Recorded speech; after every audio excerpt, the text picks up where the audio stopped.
joka tekee nyt jo 8. esiintymisensä tämän kauden liigassa. Kulmapotkuun leijailee kohti Sadikkia, mutta Dominic Jope pystyy purkamaan. Sitten pallo takaisin sinne vaarallisesti. Litmanen, onpa maali! Kyllä tämäkin kelpaa.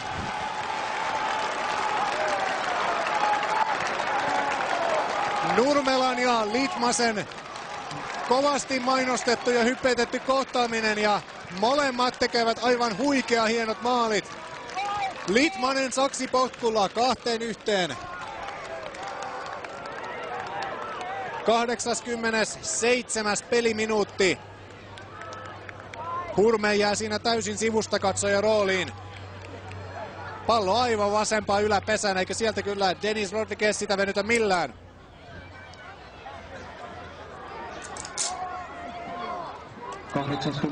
Kyllä tässä ottelussa draamaa piisaa, siitä ei pääse mihinkään.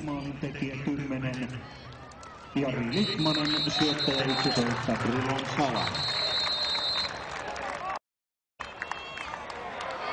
Sitten Litmanen ottaa kortin vielä. Pelin uudelleen käynnistäminen osoittautui nyt turhan vaikeaksi. AC Oululle ja Litmanen kypsyy ja lähtee kävelemään kohti keskipistettä.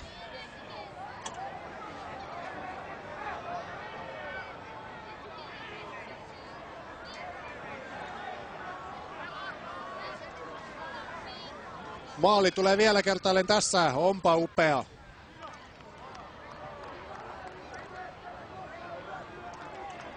Näihin ei moni pysty, mutta tämä mies pystyy.